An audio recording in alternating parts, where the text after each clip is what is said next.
Mutton பொட்டல சாதம் பண்ணுறதுக்கு ஒரு குக்கரில் 2 டேபிள் ஸ்பூன் எண்ணெய் எடுத்துக்கலாம். எண்ணெய் சூடானதும் 1 டீஸ்பூன் சோம்பு, 1 வெங்காயம் சேர்த்து வெங்காயத்தோட கலர் மாறுற வரைக்கும் வதக்கி விட்டுக்கலாம்.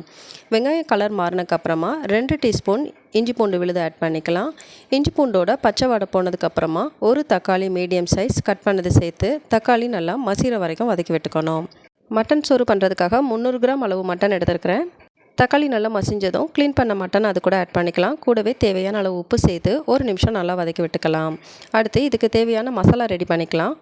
ஒரு பவுலில் 2 டேபிள் ஸ்பூன் தயிர், 1½ டேபிள் ஸ்பூன் மிளகாய்த்தூள், 2 டேபிள் ஸ்பூன் தனியாத்தூள், 1/4 டீஸ்பூன் மஞ்சள் தூள் சேர்த்து கொஞ்சம் தண்ணி விட்டு இதை நல்லா கரைச்சி எடுத்துக்கலாம்.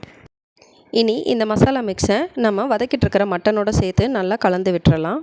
இது கூடவே மட்டன் வேகிறதுக்கு தேவையான அளவு தண்ணி ஆட் பண்ணிக்கலாம். கடைசியாக கொஞ்சம் புதினா, 1 டீஸ்பூன் கரம் மசாலா ஆட் பண்ணி இதை ஒரு மூடி போட்டு 4லேருந்து 5 விசில் வேக வச்சு எடுத்துக்கலாம். இப்போது 5 விசிலுக்கு அப்புறமா மட்டன் நல்லா வெந்துருச்சு. இதில் இருக்கிற தண்ணியை கொஞ்சம் வற்ற வச்சு எடுத்துக்கலாம். கிரேவி நல்லா இந்த அளவு வற்றி வரணும். அப்போ தான் நம்ம இதில் சாதம் சேர்த்து கிளறும்போது சரியாக இருக்கும். அடுத்து ஒரு பாத்திரத்தில் 80% அளவுக்கு தனியாக சோறு வேக வச்சு எடுத்துருக்கிறேன். இது கூட நம்ம இந்த கிரேவி ஆட் பண்ணி மெதுவாக கிளறி விடலாம். நல்லா மிக்ஸ் பண்ணி விட்டதுக்கப்புறமா இதை ஒரு 10 நிமிஷம் தம் போட்டு எடுத்துக்கலாம். 10 நிமிஷத்துக்கு அப்புறமா தம் போட்டிருந்தால் மட்டன் சோறு சூப்பராக ரெடி ஆயிடுச்சு.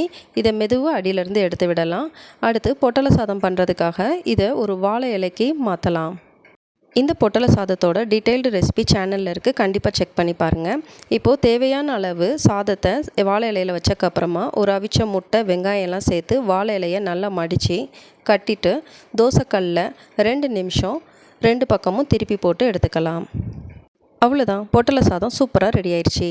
அப்படியே வீடியோக்கு ஒரு லைக் போட்டுட்டு ரெசிபி எப்படி இருந்ததுன்னு கமெண்ட் பண்ணுங்கள். உங்கள் ஃப்ரெண்ட்ஸ் கூடயும் ஷேர் பண்ணுங்கள். மேலும் இது மாதிரி நிறைய குக் வித் கோமாளி ரெசிபீஸ்க்கு சேனலை ஃபாலோ பண்ணுங்கள். தேங்க்ஸ் ஃபார் வாட்சிங்.